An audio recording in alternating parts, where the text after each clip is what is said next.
Allô, bonjour peuple de Dieu. Voilà, nous commençons notre première session de ce séminaire. La vidéo précédente était juste l'introduction. Maintenant, nous allons commencer la première session. Et pour cela, je vais vous inviter dans le livre d'Apocalypse chapitre 3, verset 15 à 19. Nous allons lire Apocalypse chapitre 3 du verset 15 au verset 19. Je lis au nom de Jésus-Christ. Je connais tes œuvres, je sais que tu n'es ni froid ni bouillant. Puisses-tu être froid ou bouillant? Ainsi, parce que tu es tiède et que tu n'es ni froid ni bouillant, je te vomirai de ma bouche. Parce que tu dis, je suis riche, je me suis enrichi et je n'ai besoin de rien. Et parce que tu ne sais pas que tu es malheureux, misérable, pauvre, aveugle et nu, je te conseille d'acheter de moi de l'or éprouvé par le feu, afin que tu deviennes riche, et des vêtements blancs, afin que tu sois vêtu, et que la honte de ta nudité ne paraisse pas, et un collier pour oindre tes yeux, afin que tu vois. Verset 19, moi, je reprends et je châtie tout ce que j'aime, aie donc du zèle, et répands-toi. Amen. Voilà, j'ai expliqué ce passage à l'introduction. Et comme le Seigneur m'a parlé des trois choses, la prière, la sanctification et l'obéissance, j'ai développé le côté, je veux développer en premier le côté prière. J'ai déjà parlé à l'introduction du jeûne qui était inclus dedans et de la repentance. Donc maintenant, je vais m'attarder beaucoup plus sur la prière, voilà, qui était le mot-clé. Donc, pour cela, nous allons dans le livre de 1 Thessaloniciens, chapitre 5. 1 Thessaloniciens, chapitre 5, le verset 17. Et je vais lire au nom de Jésus. La Bible dit, priez sans cesse. Amen. C'est un verset très court avec trois mots. Priez sans et cesse. Priez sans cesse. Ça, c'est l'ordre que Dieu nous donne. Priez sans cesse. Et comment prier sans cesse? Si on perd les forces de la prière, on n'arrive pas à prier. Si on n'arrive pas à prier, comment est-ce qu'on va prier sans cesse? C'est le serpent qui se mord la queue. Tu dois prier sans cesse et en même temps, tu es assoupi. Et comment faire pour sortir de l'assoupissement? Alors, que faut-il faire? Il ne faut pas déjà entrer dans l'assoupissement. Et comme on arrive quand même à rentrer, Dieu nous dit de prier sans cesse. Voilà pourquoi il nous a parlé du jeûne dans le premier point de la prière, entrer dans le jeûne. C'est dans le jeûne là-bas que nous irons puiser la force afin de pouvoir prier sans cesse. Il dit prier sans cesse. C'est un ordre qu'il nous donne. Nous devons veiller à ce que notre feu ne s'éteigne point. Donc, nous prenons le livre de Luc, chapitre 18, du verset 1. Luc 18, du verset 1 au verset 7. Je lis au nom de Jésus-Christ. Jésus leur adressa une parabole pour montrer qu'il faut toujours prier. Il faut toujours prier. Toujours prier. Et ne point se relâcher. Ne point se relâcher. Ça veut dire que nous devons prier constamment, à tout moment. Que nous soyons en train de marcher, de conduire, de cuisiner, je ne sais pas, de faire la lessive, de travailler. Vous pouvez travailler au bureau, vous pouvez travailler à la maison, vous pouvez travailler au bureau, puisque le travail du bureau demande la concentration sur ce qu'on fait. Mais quand tu te lèves, il faut prendre ta pause. Prends le temps de dire 2-3 mots au Seigneur dans ta prière. Seigneur, merci pour ce travail. Donne-moi la force de continuer. Protège-moi, protège mes pensées. Vraiment, Bref, vous savez comment prier. Et puis, si vous vous sentez fatigué, demandez la force. Mais priez. Il dit, il dit, et ne point se relâcher. Donc, nous ne devons pas nous relâcher. Nous devons toujours prier et à tout moment. Il dit, il y avait dans une ville un juge qui ne craignait point Dieu et qui n'avait d'égard pour personne. Il y avait aussi dans cette ville une veuve qui venait lui dire, fais-moi justice de ma partie adverse. Pendant longtemps, il le refusa. Mais ensuite, il dit en lui-même, quoique je ne craigne point Dieu et que je n'ai égard pour personne. Néanmoins, parce que cette veuve m'importune, je lui ferai justice, afin qu'elle ne vienne pas sans cesse me rompre la tête. Le Seigneur ajouta, entendez ce que dit le juge inique. Et Dieu ne fera-t-il pas justice à ses élus qui crient à lui jour et nuit, et tardera-t-il à leur égard? Verset 8. Je vous le dis, il leur fera promptement justice, mais quand le Fils de l'homme viendra, trouvera-t-il la foi sur la terre? Pourquoi il pose cette question? Si nous sommes tièdes, si nous ne prions pas sans cesse, si nous ne prions pas sans relâche, est-ce que vous pensez que notre foi va tenir? Non. Quand on rentre dans la tièdeur, on perd la foi et même notre langage change. Je vous ai dit au premier séminaire que pour reconnaître quelqu'un de tiède, il faut écouter son langage. Tout devient impossible pour la personne. La personne devient très négative dans son langage. Toute situation qui peut se présenter devant lui semble insurmontable. Ah, ça ne marchera pas. Ah, tel ne va pas accepter. Ah, ceci. Des fois, je dis aux gens, vous-même, donnez d'abord votre position. Tel ne va pas accepter vous-même. Est-ce que vous acceptez ou non? Laissez d'abord les autres. Dites d'abord pour vous. D'après vous, Dieu peut le faire ou pas? Dieu n'est-il plus capable? A-t-il changé? La tiédeur n'est pas bien. Vraiment. Donc, la Bible dit ici, verset 7, « Et Dieu ne fera-t-il pas justice à ses élus qui crient à lui jour et nuit, et tardera-t-il à leur égard? » Donc, quand on persévère dans la prière, à force de persévérer, à force de prier, on finit par avoir la réponse. Dieu est notre solution. Amen. Dieu est notre solution. La Bible dit prier sans cesse. Et devant les situations difficiles, ne nous relâchons plus. Amen. Ne nous relâchons plus. Quelles que soient les montagnes que nous pouvons traverser ou que nous pouvons avoir devant nous, nous ne devons pas nous relâcher. Amen. Luc chapitre 21, le verset 36 nous dit, « Veillez donc et priez en tout temps, afin que vous ayez la force d'échapper. » Pourquoi est-ce que nous devons veiller en tout temps? Pour échapper à la tiédeur, pour échapper à l'assoupissement, pour échapper à la faiblesse, à la fatigue, à la paresse, à la mort spirituelle. Alléluia. Pour échapper au sommeil spirituel. Veillez donc et priez en tout temps, en tout temps. La Bible insiste, en tout temps, à tout moment, afin que vous ayez la force d'échapper à toutes ces choses qui arriveront. Quelles choses? La tiédeur.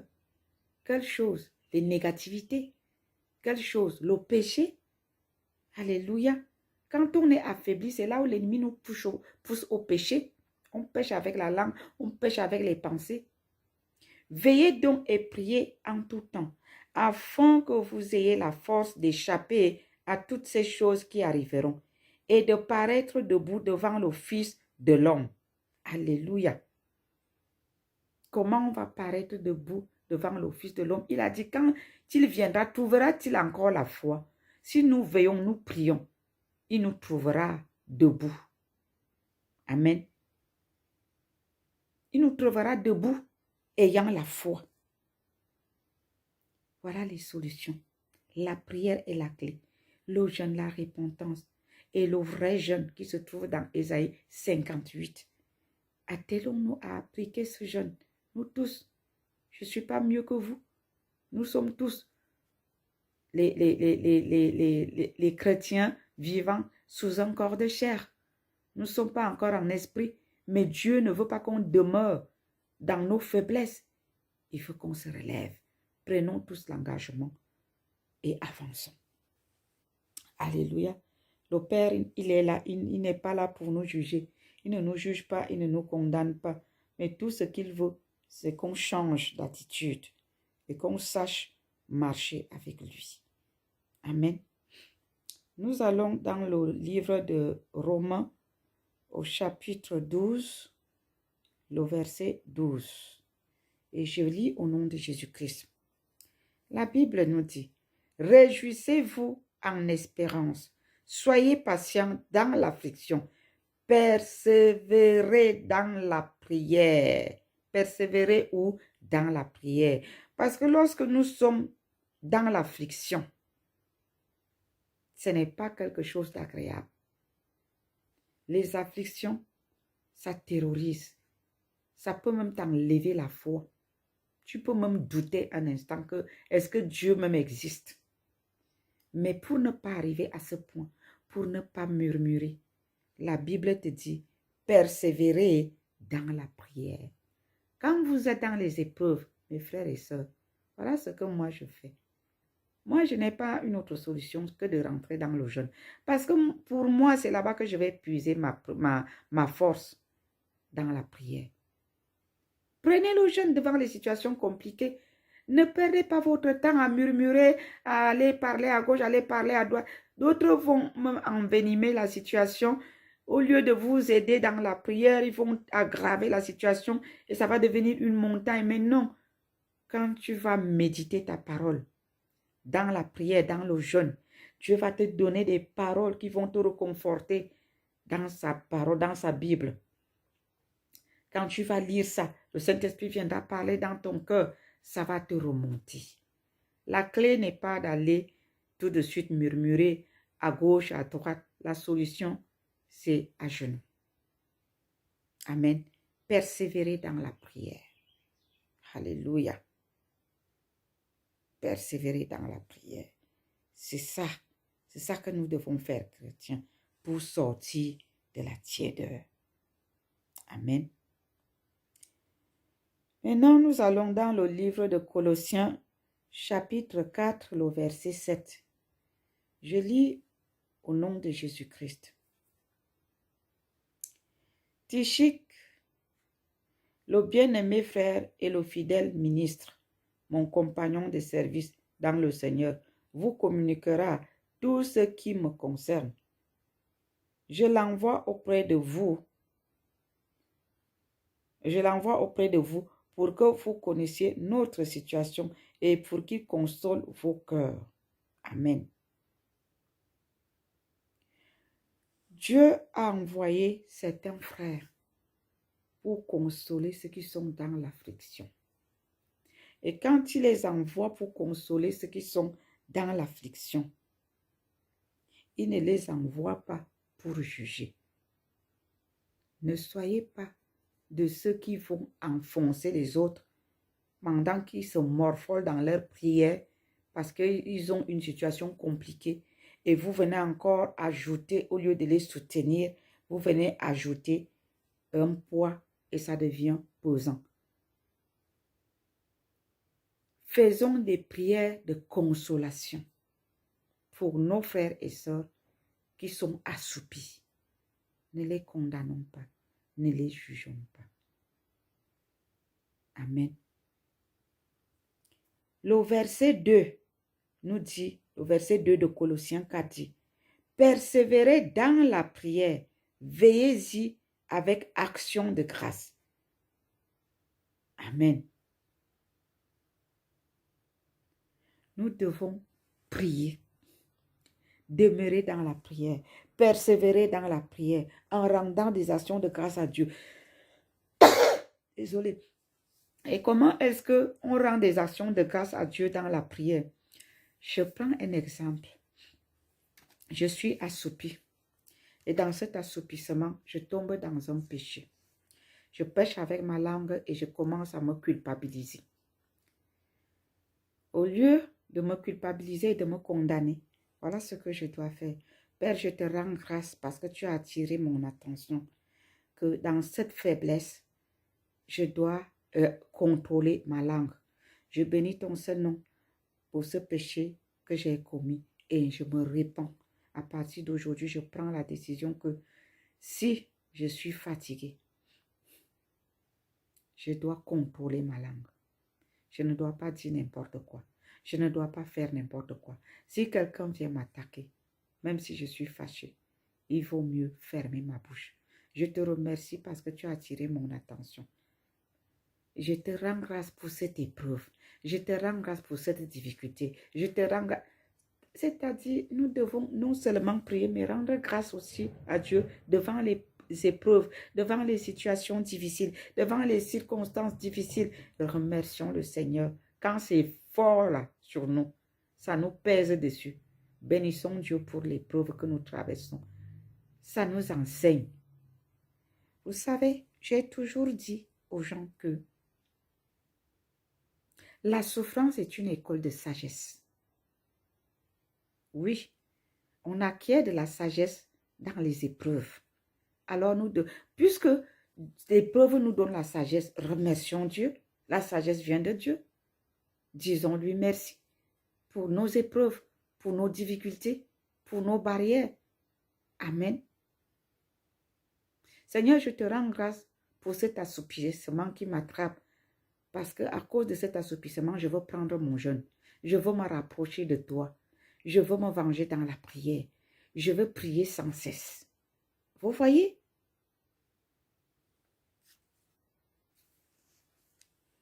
Alléluia. Éphésiens, nous allons dans le livre d'Éphésiens. Éphésiens, chapitre 6, le verset 18. Je lis au nom de Jésus. La parole de Dieu dit, « Faites en tout temps, par l'Esprit, toutes sortes de prières et de supplications. Veillez à cela avec une entière persévérance. » Alléluia. Donc, ce n'est pas une fois j'ai prié, dès que tout va bien, au revoir, basta, je m'en vais, je continue mes affaires. Non. Et priez pour tous les saints. Nous devons prier en tout temps. Et pendant nos moments de prière, pensons aussi à nos frères et sœurs qui traversent peut-être les mêmes situations. Donc, je prends un exemple. Je sens la tiédeur, je me sens assoupi, je perds mes forces. Pendant que je jeûne, je prie pour retrouver mes forces. Je dois inclure les frères et sœurs qui traversent la même situation que moi. Même si je ne les connais pas, je sais que ça existe. Parce que les chrétiens, tous les chrétiens souffrent de ça. Alors, qu'est-ce que je veux faire? Je vais dire, Seigneur, non seulement je te demande de me restaurer, de restaurer mes forces, de ranimer mon feu, je te prie que toute sœur, tout frère qui traverse la même situation, qui se sent assoupi, qui s'est affaibli, qui s'est endormi, Père, retrouve ses forces au nom de Jésus. Est-ce que vous avez compris? Parce que quand la Bible dit veillez à cela avec une entière persévérance et priez pour tous les saints, priez aussi pour vos pasteurs, vos leaders, vos frères et sœurs. Quand vous êtes dans cette situation-là, ne pensez pas seulement à vous seul. Pensez aussi aux autres qui traversent la même situation. Amen. Regardez, Paul disait, priez pour moi afin qu'il... Ça, c'est le verset 19. Priez pour moi afin qu'il me soit donné, quand j'ouvre la bouche, de faire connaître hardiment et librement le mystère de l'évangile. Est-ce que vous pensez que quand Paul demande ici que les gens prient pour lui, c'est parce que il est charnel? Il y a quelque chose, hein. Il y a certaines personnes, certains chrétiens qui pensent que demander la prière, on n'a pas le droit de demander la prière, sinon on est faible, on n'est pas spirituel, on est charnel. Écoutez mes amis, c'est de l'orgueil. Les grands hommes de Dieu, comme Paul, comme ça, un grand missionnaire comme Paul, il demandait toujours la prière. Il disait toujours prier pour moi. Cela ne veut pas dire que Paul n'avait pas d'onction. Cela ne veut pas dire que Paul n'était pas un homme de Dieu. Cela ne veut pas dire que Paul était faible. Mais d'où vient que quand un leader vous demande que priez pour moi, ça devient un sujet de moquerie. Ah, vraiment, il est tombé bas ou bien elle est tombée bas. Hein. Il faut maintenant qu'on prie pour lui. Mais vous êtes malade ou bien? Nous devons prier les uns pour les autres. Et particulièrement, nous devons soutenir nos leaders. Tout leader doit demander du secours. Paul demandait le secours dans la prière. Oui. Ne mourrez pas dans votre coin avec des problèmes sans demander aux brebis de prier. Les brebis ont à charge de prier pour nous, les pasteurs. Parce que si nous ne sommes pas entourés par leurs prières, nous prions pour eux tous. Tous leurs démons se rassemblent pour nous attaquer. Et qui nous soutient donc? C'est de l'orgueil de ne pas demander la prière. Ah non, on doit demander la prière. Je ne suis pas en train de dire qu'on doit demander à tout prix que les autres doivent prier pour nous et nous-mêmes nous croisons les bras. Non. Mais quand c'est nécessaire, il faut le faire, il faut demander. Et vous autres, quand un leader demande la prière, ce n'est pas parce que le leader est faible. Loin de là. Regardez ce que Paul dit ici. Priez pour moi, afin qu'il me soit donné, quand j'ouvre la bouche, de faire connaître hardiment et librement le mystère de l'évangile. Est-ce que ce n'est pas Dieu qui l'avait établi là? C'est Dieu qui l'avait établi. Mais il demandait quand même que les gens le soutiennent dans la prière. Parce qu'il y a beaucoup de tribulations dans l'évangile. Beaucoup d'oppression. Beaucoup de choses. Et on a besoin les uns les autres. Amen.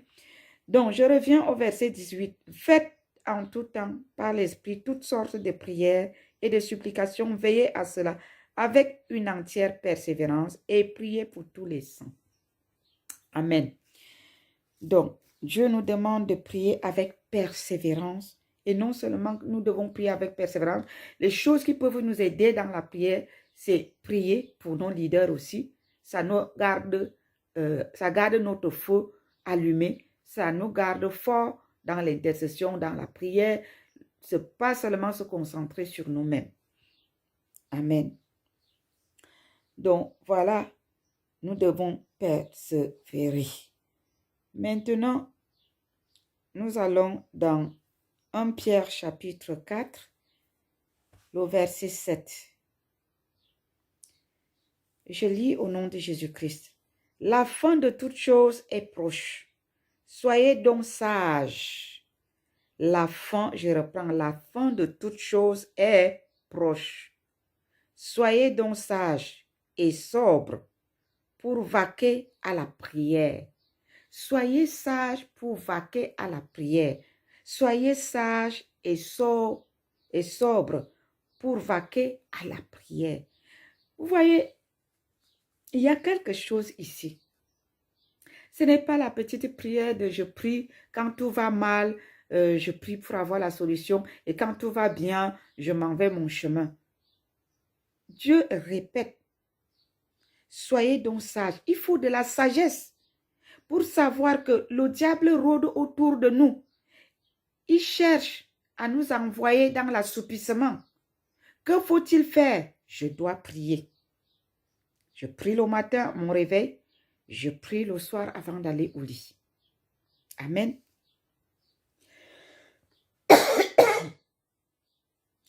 Nous devons avoir la sagesse. La sagesse veut dire que quand je sors de mon lit le matin,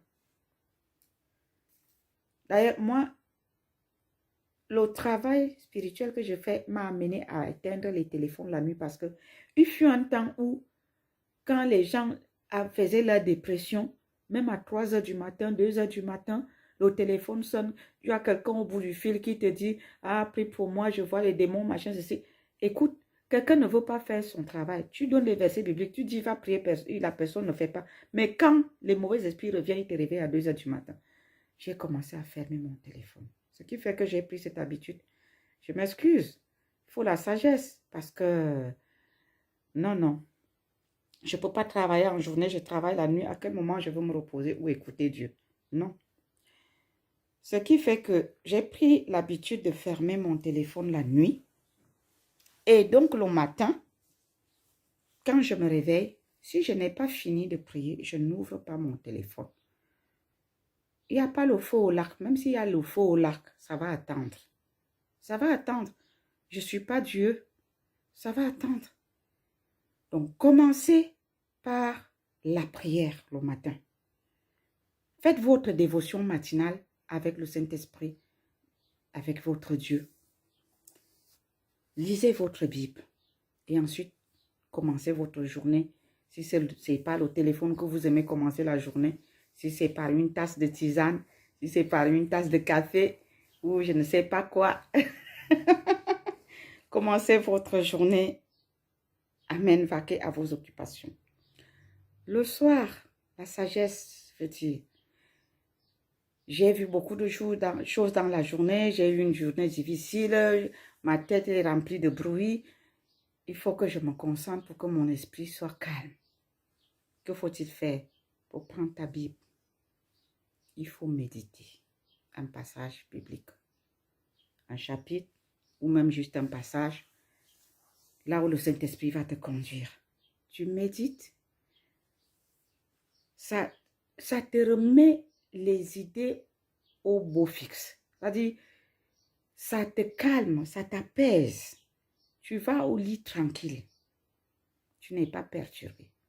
Et si le Seigneur te réveille la nuit, lève-toi, prie, médite et reviens te coucher. Tu es tranquille. Ça te garde spirituellement éveillé. Ton feu reste permanemment allumé. Et si tu sens que ces méthodes-là commencent à changer, mon frère, ma soeur, jeûne et prière, repentance, et tu vas reprendre ton chemin. La Bible dit dans 1 Pierre 4, 7, la fin de toute chose est proche. La fin de quoi est proche? Nous savons que toute la course que nous courons là, c'est pour rencontrer le Saint des Saints, le Seigneur des Seigneurs, le Roi de gloire, notre époux qui est assis à la droite de Dieu le Père, parce qu'il revient pour la deuxième fois chercher son épouse que nous sommes supposés être. Et nous allons à sa rencontre. Nous avançons comme ça vers la perfection parce que c'est lui qui va nous rendre parfaits. Donc nous avançons vers la perfection comme ça pour le rencontrer. Amen. Et cette rencontre n'est plus tellement loin. On dit la fin de toute chose est proche. Soyez donc sages et sobres, donc prêts en esprit pour vaquer à la prière. Amen.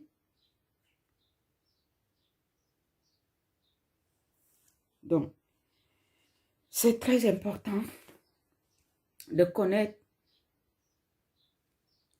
cette démarche. Et le tout n'est pas de connaître cette démarche, mais il faut la mettre en pratique. Amen. Je m'arrête là.